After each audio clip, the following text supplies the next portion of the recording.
I'm Tim Monroe, and this is what I really want to talk about.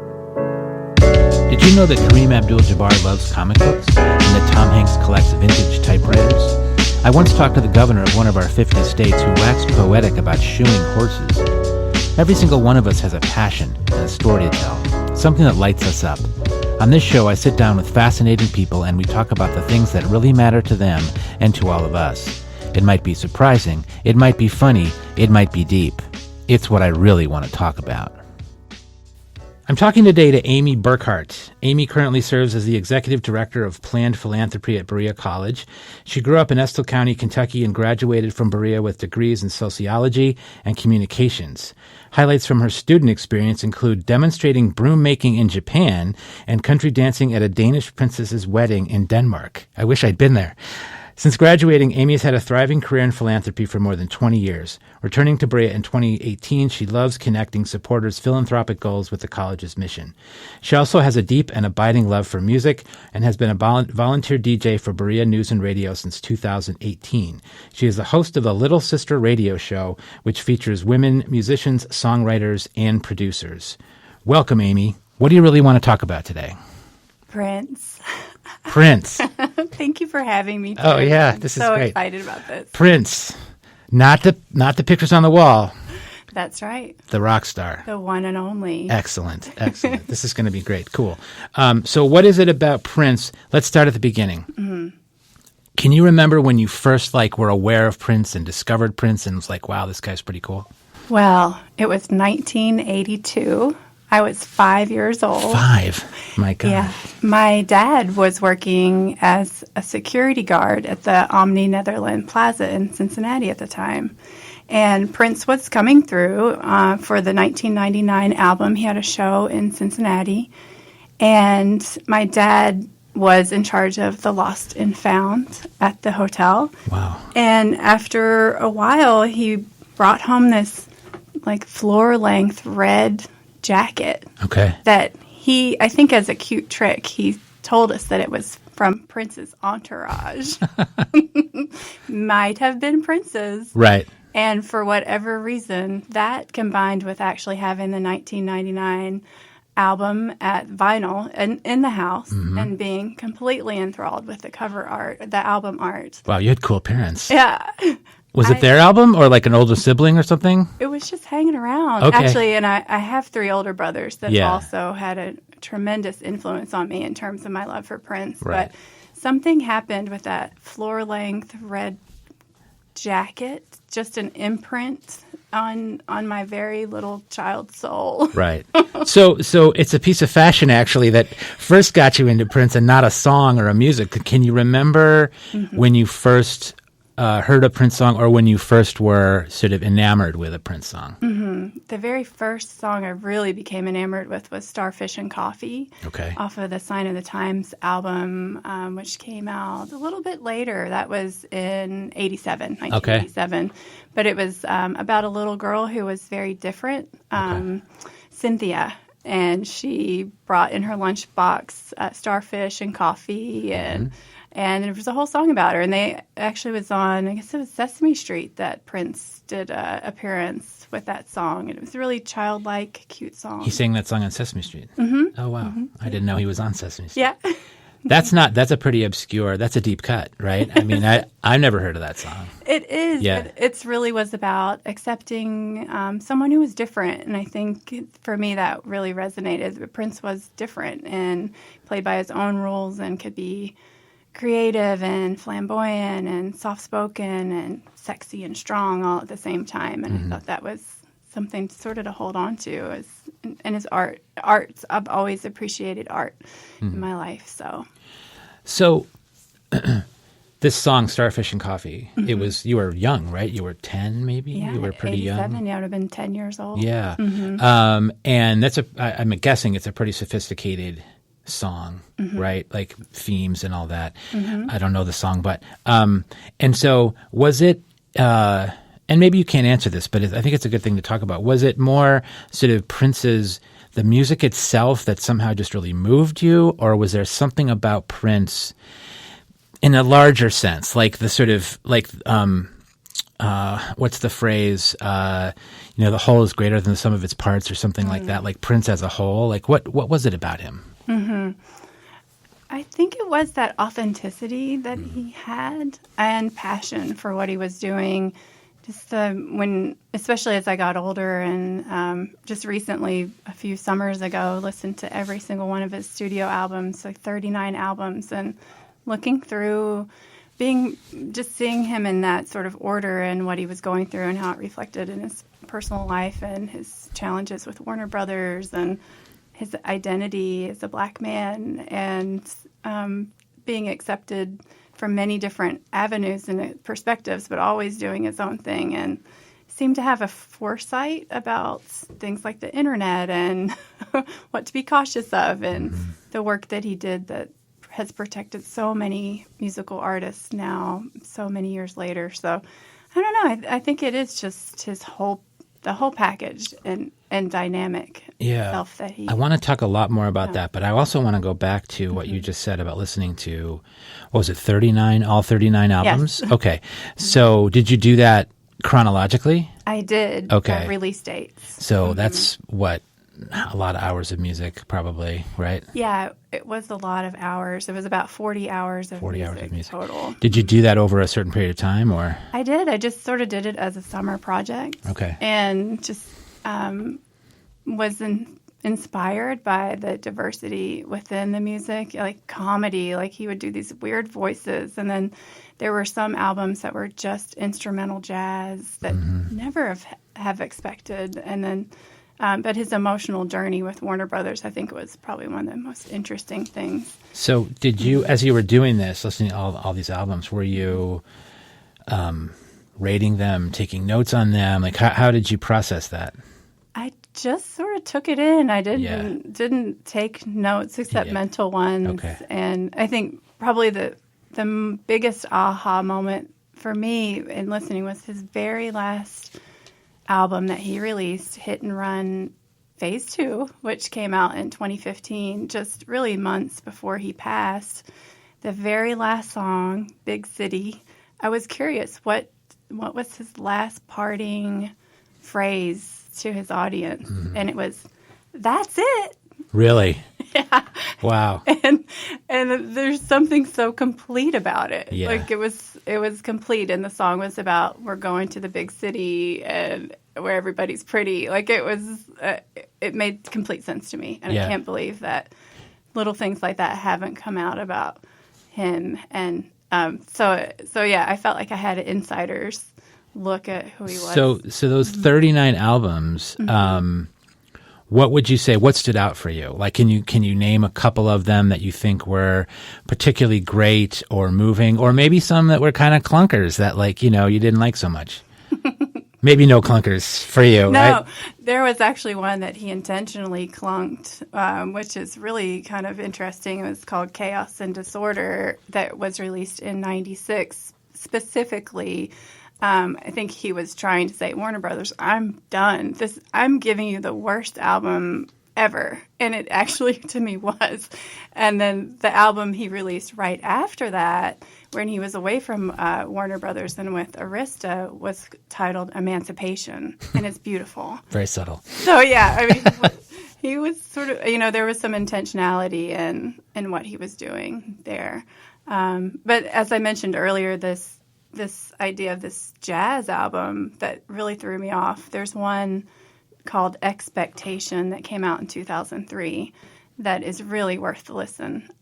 It's very, very beautiful, mellow. Think like Sunday morning, having your coffee, just watch the sun come up. It's beautiful. It's completely instrumental. There's no...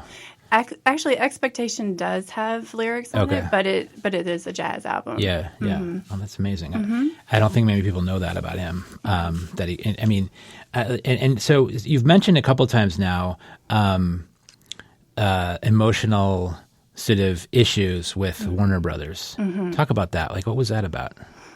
Yeah, I think he saw the writing on the wall that, when record labels own the masters, they can do anything they want with those. Right. One good example is Sinead O'Connor's song "Nothing Compares to You." It's written by Prince.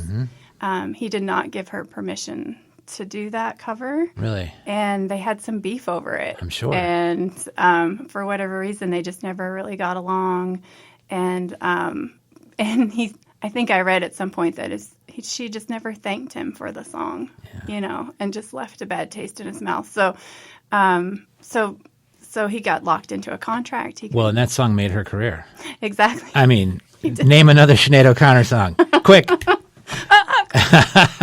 Yeah, I mean, I don't blame him. I mean, that makes and you really, even though she made it a hit, that's probably one of the most recognizable Prince songs, right? I mean, people know that song. It's a pretty well known. I mean, maybe other than Purple Rain, say, but yeah. Okay. Exactly. Yeah, so he had beef with the record company over ownership of his masters, his work, which I think is common. Not common, but I think for artists who've got really big. Like you've heard that about Bob Dylan, you've heard that about Michael Jackson, you hear about the Beatles and Paul McCartney, because it's such a treasure trove of work, of art that sometimes the artists themselves can't control. And Prince, so what would you say about Prince in terms of, well, let me go back, because I want to talk a little bit more about his music before we get more into the sort of cultural impact of Prince, because I think that's a big part of him, right? So how do you categorize Prince as a musician? I mean, he's pretty eclectic. A lot of labels have been attached to him, but what do you think? Like, what's your sort of favorite sort of musical aspect of Prince? I think it's his ability to blend genres, and he really developed that Minneapolis sound. And he had an interesting childhood. He was bused from his neighborhood into a white neighborhood, and was always in a sort of multicultural, raising, and his bandmates and such. And so I think he really was rock, funk, he just had so many different styles coming out of him, and made him so, I don't know, I guess marketable to so many different types, but also still would get pigeonholed sometimes as well. Thinking about the Rock and Roll Hall of Fame not inducting him until, probably past his time and things like that. But really, for me, he just had that funk, this undeniable ability to make you get up and dance. Yep. But also some of those songs, not funk at all, like really hard, like ballads almost, but the screeching, there's just undeniable appeal, like unique qualities that he had that. So let's go back to a phrase you use, which is the Minneapolis sound. What is that? Like what, people have heard that, and other than Prince, what is the Minneapolis sound? So I think that it is that blend of funk and rock, that would, to me, and I'm no expert, but I think just from what my ears hear, that's what I'm getting. Of course, Morris Day with the time, he and Prince were sort of rivals at the time, and then let's see, Vanity. Gosh, I wish I knew more about that area. Tim, you're inspiring me to dive in more. But. Well, I think people. So those two artists you just mentioned, Morris Day and I think Vanity also were in Purple Rain. I know Morris Day was, and we'll talk more about Purple Rain in a minute. But yeah, I think, and I didn't know. It's really interesting that he was bused into a white neighborhood, and I didn't know that history, and it's interesting to know that, because as you're sort of talking, I think one of the things for me that defines Prince is that crossing of boundaries, sort of, right? Like people don't, when people label Prince as like a black artist or as R&B or anything like that, or Motown, which is sort of associated with the African American community. He is that, but he's also not, right? Which I think explains at least part of his really broad appeal, because he does sort of cross all those boundaries or goes back and forth in terms of his music. And it's interesting to think about it through that lens, because he was such a big deal, and I think this is one of the reasons why.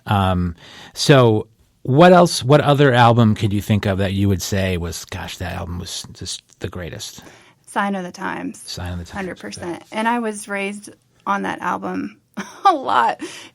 So picture this, at that time, 10 years old, getting ready for school in the morning. And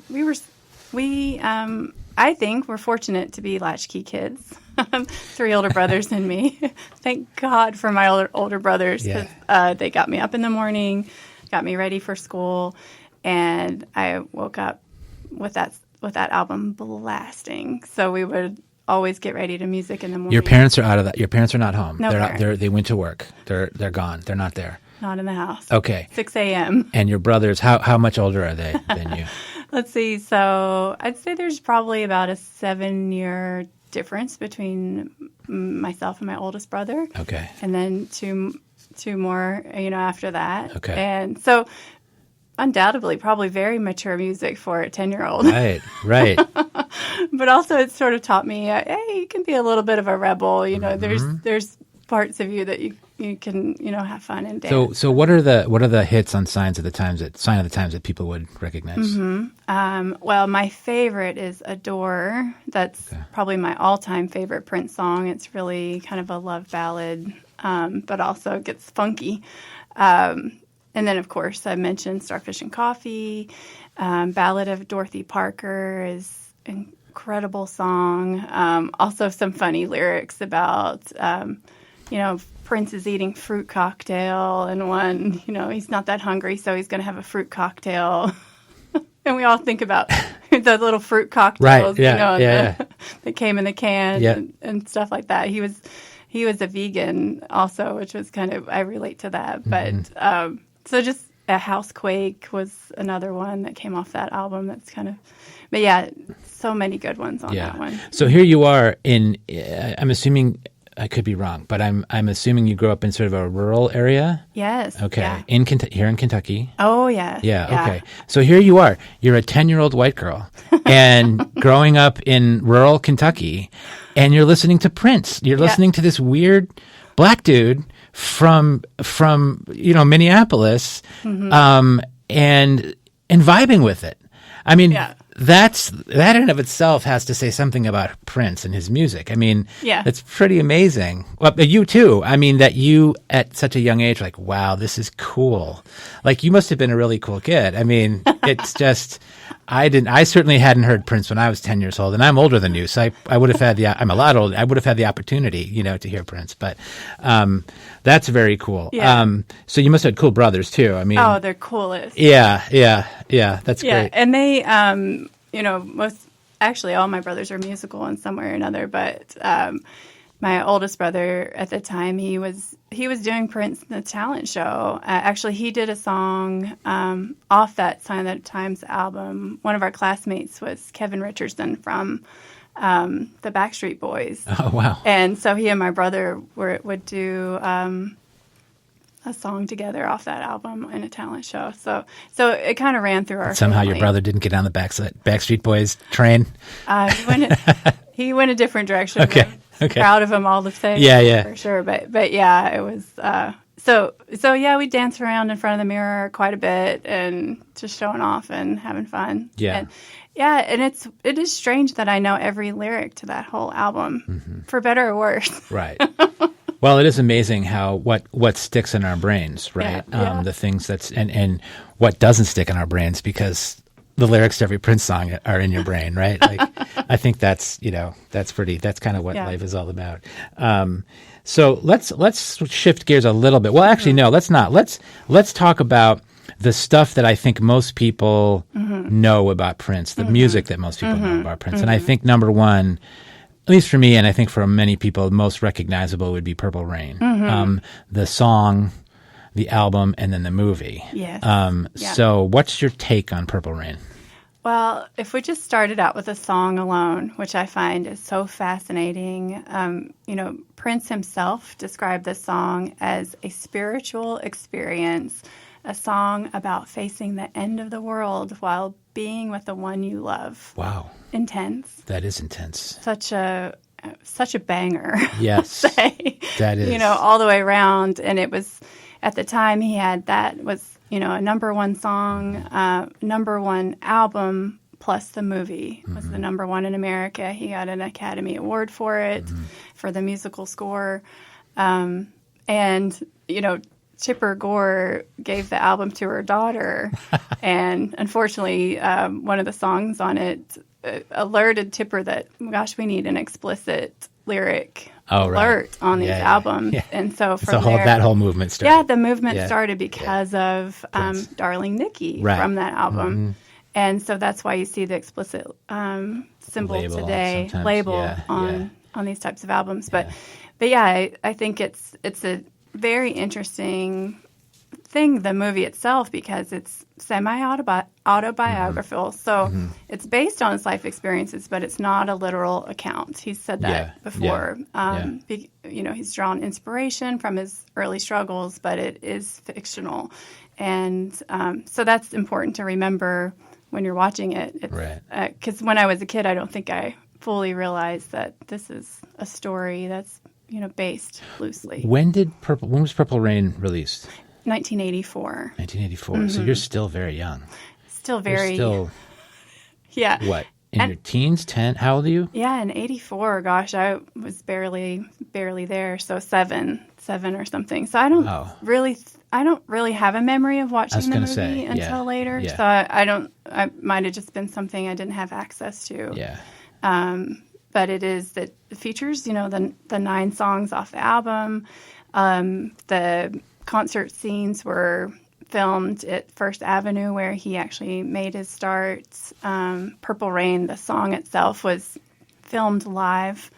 So you're really getting the real track live in the Is venue. it true that song was actually written by his guitar players, or it's like the 2 girls who were in the band at the time? Yeah, so Wendy added some of the major parts to the song. And she was only, I think, if I remember, she was only like 19 or something like that when they recorded Purple Rain, and it was her first time performing in front of an audience there. So, well, and so I was 19 in 1984. Oh, okay. And cool. So Purple Rain was like a really big deal when I was listening to a lot of music and in college and all that stuff, and that it was the movie and that song. I still every time I hear that song, it's not like it brings me back necessarily, but it just holds up. I mean, it stands the test of time, and it's sad. But it's also uplifting at the same time, sort of, which is the whole movie is kind of that way, I think. And I just love that song. And it's also has the long version of it, which goes for like 8 minutes or something. And there's the long ending and but I have to listen to the whole thing because I just think it's so great. And there just wasn't there wasn't anything like that. Like if you think about the music in the 80s, you're probably too young, but so much of it was so surfacey and poppy and happy and dancey, and there's nothing wrong with that. I mean, a lot of Prince's songs are dancey too, but it was so different than most of that stuff, right? It just told a deeper story, I think, than most of the songs that were coming out in the 80s. Oh yeah. Yeah. I read that he originally wanted Stevie Nicks to do some of the vocals on it, and it was going to be more of a country song. I'm glad he didn't do that. Yeah. Well, she turned him down. She's great, pressure. She's great, but I'm not sure that would have made that song better. Yeah. Have you heard Dolly Parton's version off her new album? Oh my God. I didn't know there was. Tim. I wish we could put it on right now. I wept. Yeah. Okay. And I really went into it wanting to hate it. I hate covers of Prince music. Yeah. I don't know what it is. I'm stuck on it. So she covered Purple Rain. She did. Wow. It blew my mind. It's funny you're saying that because I'm not sure I've ever heard a cover of Purple Rain. Yeah, I think that it's a hard song to cover because it's been so the only one I've ever personal. heard as well. It's so yeah. But there was something about it. I think I was able to capture that original country maybe vision that he had through her. But phenomenal, absolutely phenomenal. Yeah, and then the movie itself, not the greatest movie ever made. Let's be honest. Like it has gaps. It's the acting. I mean, Prince is a great artist, but I'm not sure he's the world's greatest actor. But it too was huge. Like it had a big impact. I mean, everybody went to see it, and back then you actually went to see movies, right? You didn't watch them on your couch. Yeah. They just did. I think AMC theaters across the country just had their 40th celebration of that with Dolby Sound, and I really wanted to go. I didn't make it though. That would have been awesome to see it in a theater. I'm trying to remember if I actually have seen that in a theater. I think I must have, but I don't remember.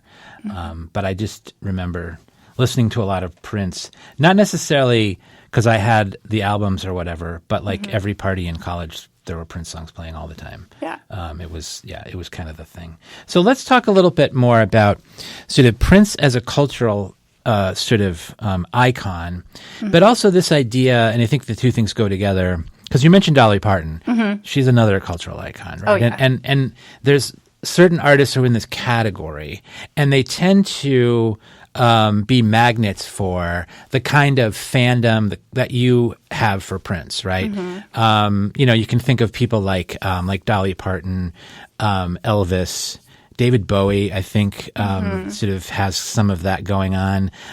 There's others we could name, right? There's cultural icons. I don't know if I'd put Michael Jackson in that same category, but anyway, Prince is definitely that. So what's that about? Like why Prince? Why does he sort of attract this kind of passion? Oh man, I think it's was it je ne sais quoi? Je ne sais quoi? Je ne sais quoi. I don't know. It's something indefinable. It totally is with Prince. Like I wish I could sit here and say, oh, this is how, this is why. But I just feel like maybe he's been around longer than we could possibly imagine. If there's something that attracts people in. I remember when I first went to Paisley Park and spent the day there and looking around at who I was with, because I've not really run into a lot of Prince fans locally, to that level. And to look and see the Prince tattoos, and to be in the main room where his ashes are, and people just crying their eyes out. And I felt it too. Like it was just a little something extra special in our world that doesn't come along very often, that unique set of qualities that very rarely do people have, that kind of undefinable essence that sets them apart from most other humans. Like when I think about how much drive he had, or just sheer passion, I'm sure other aspects of his life suffered because of it, but that it was a gift for him to share that with everyone. I really like how you put that, this sort of unique set of qualities that these sort of icons have, and I think, hang with me here for a minute, but I think one of the qualities that they all have, it's like if you think about Prince, David Bowie, Dolly Parton, Elvis Presley, and there's millions of others, I just can't think of them right now. But I think, and this is going to sound very basic, but I think one thing they all have in common, they're weird. No, I mean that. Like they're different. They don't fit in, right? So I'm sure when Prince was, 10 years old in Minneapolis, he was getting bullied because he was weird. I'm, he's just odd. And I'm, maybe Elvis was weird, maybe he's not, I don't know, but he seemed weird to me, or he's got issues that he's working through, and you see that, like it's on display sort of. And we talked about Prince crossing boundaries in so many ways, musically, but I think also culturally, and in terms of gender. Like Prince is a gender bender. Like let's face it. And that's part of his appeal for a lot of people, and maybe some people don't like that about him. But push comes to shove, he's a weird little guy. Yeah. Right? the lesson here is be weird. Be weird. Be weird. Like, I just think so. Like embrace whatever it is that's different about you, and sort of let it fly. It's like he gives people like that give other people permission to be a little weird themselves. To think a little bit differently about what's acceptable and what's not, and not to be so much in a box. Yeah. Yeah, I think that's true. Yeah. Makes sense to me too. So let's talk a little bit about it's kind of a sad subject. We won't spend too much time on it, but so Prince's death was, kind of weird and kind of controversial, I guess. And I should have done some research, but I don't really remember the circumstances surrounding his death. But if you could remind us a little. Absolutely, yeah. So he passed away April 21st, 2016. He was only 57. They found him dead in the elevator in his home at Paisley Park after an accidental fentanyl overdose. And, it's so tragic because he was so young and he had suffered so much damage to his body due to his crazy dancing, in high heels. Yeah. He was performing right up really close to his passing. And one of the things I think that is interesting is he has a song on the Purple Rain album. The first opener song is "Let's Go Crazy," and it says, this talk about don't let the elevator bring you down. Oh, man. And then he passes in the elevator, and then I find out later that elevator was really more of a metaphor for him for the devil, which was interesting. Prince had a lot of religious themes in his songs that weren't always very overt. So he sort of put these, people have said, he's prophetic in terms of how he looked at the future or his own passing. And there are really interesting things, about those types of details. But yeah, his following has just continued to memorialize him in very special ways. And of course, the estate. They call it the estate, that's releasing these posthumous albums. He has a vault that has just, endless hours of music. So songs that have never been recorded or published before, Yeah, I think there's been 3 or 4 posthumous albums already that have been released. And so there's more to come. I mean, he's passed, but he seems like he's still making quite an impact, right? Which is really interesting. Yeah, yeah. I mean, you hear the same thing about there's the state, quote unquote, of certain people. Elvis is one of them. John Lennon, and Ernest Hemingway. Like when you see biggest sellers of books or music, or it's often people who are no longer alive, because their estate keeps, selling all kinds, not just music or books, but, merch, about those iconic people like Marilyn Monroe. There's another one, right? And how like she's still in the zeitgeist kind of, but yeah, it's this sort of weird group of people that are, and he's in there, man. He is definitely in there. So if I were, had never listened to Prince before. I came down on a spaceship from another planet, and you were in charge of teaching me about Prince. Like, what's the first album I should listen to, or the first song I should listen to, or how do I? What's the best entree into Prince? Oh my gosh, Tim. Don't mean to put you on the spot. But. Yeah, it probably would be Purple Rain. I mean, even though, music critics, they're not quick to say, that was his favorite, the best song, and, things like that. But I think in terms of, if you look at the body around it, maybe you could introduce someone to Purple Rain, give him a sense of who he was, the kid, is in the movie trying to make it, and the complexities with that. I mean, you could maybe tell a bigger story just through that one song versus some of the other ones. Yeah, I forgot about that idea of the kid. Like, that was his character's name in the movie. And it really kind of gets at this thing we've been talking about figures like him.